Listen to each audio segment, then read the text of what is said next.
If you want to create a visual depiction of values and yet not create a full-blown chart, you can use a feature called Sparklines. A short definition of a sparkline is an in-cell chart, a chart within a given cell. As we look at the data in columns A and B, we've got data for the first 9 months of the year. The data is improving generally.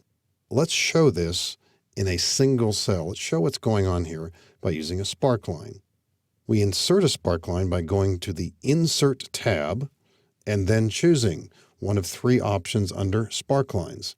Let's start with the line option. Choose line. It asks us which data do we want to use here. The data range itself will be these cells right here from B4 down to B12. We selected B13 as we entered the command. Therefore, that's where the location range is. That's where the sparkline will appear. Click OK. And this is a visual depiction of what has happened numerically in that time frame. Now we can make it look a little bit more prominent if we go to sparkline color, possibly changing the color, but how about changing the weight of it, meaning the thickness? Maybe make it twice as thick. Now you can see that's a bit larger. Let me also zoom in on this too so we can see this a bit better. Now it could stand alone the way we see it here.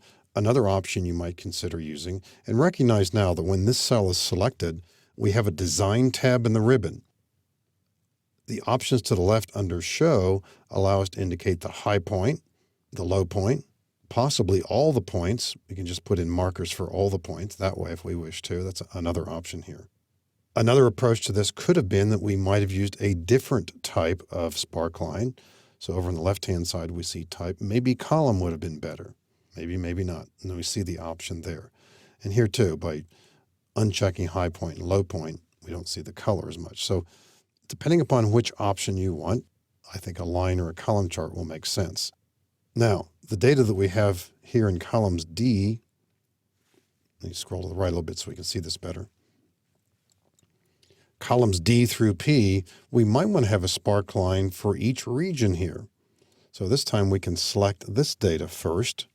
Then Insert tab, Sparklines, once again we'll start with line. The data range that contains the data we want to depict, all of these cells here, click OK. And like before, we might want to quickly jump over to sparkline color and change the weight of that to give it more prominence, something like that possibly. And again, consider highlighting all of the markers or just the first point, the high point, the low point, that idea. Recognize that you could make a column width change here that could distort the look of this. Now I say distort maybe in quotes. If we make column Q wider here, these lines tend to flatten out. If we make it a lot narrower, we accentuate the change. Now, where's the proper place here? Well, it's your call. What looks best here? If you put in the points, maybe that'll exaggerate it even more so, depending on how you're using this. So if we select these cells and go back to the Design tab and put in points, markers they're called for every point here, this might accentuate or de-accentuate it even differently. And another option here, which you probably wouldn't use, but it is related, has the same effect.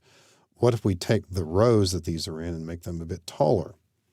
So that has the same effect too. So I think you want to be alert to the idea, if you're using Sparklines, the actual line option here, you might want to consider the effect of what happens if you make the column wider or narrower, or the row taller or shorter. Now, a third option here under Sparklines probably would not be very helpful for these first 2 examples we've seen, but the other data to the right, it's going to work a little bit better. And let me readjust these row heights by clicking in the upper left corner and then double clicking. This data here has negatives in it, as some data does. Let's simply decide to put Sparklines here, probably make the column wider. This time, Insert and the Sparkline options we'll choose is called Win-Loss. Recognize that in the preview there, the positives will be above the line, the reds below the line. The data range here, right there, click OK. And we see these. So we can see at a glance what's positive, what's negative. We could also have done this, by the way, below the data here. And sometimes you might have Sparklines below or to the right of the data, depending upon what kind of data you've got. So here too, Insert. Choose Win-Loss as an option. Again, same data as before. Choose OK. and we see that option. To enhance this, you might want to consider in either case here, also putting in under axis here, you can choose other options here that actually give you choices here to show the axis. So we see what's happening there. Possibly we could do that here. We can also do this in line charts. If we want to use lines, actual Spark lines, the line option here in this data, we can certainly do that as well too. Select this data here. On the Design tab, choose Line, and we see the line entries. We might want to consider here showing the axis. So we'll choose Axis here. General axis type. How about Date axis type? We don't have that here. How about showing the axis? And we see the axis there. So that is going to be helpful too. And we could use that same feature if we switch this to column Sparklines as well. So I think you can see how readily we can use the Sparkline capability. When we don't want full-fledged charts, we simply want a depiction, a visual depiction of what's happening to data, usually over a time period, by using Sparklines.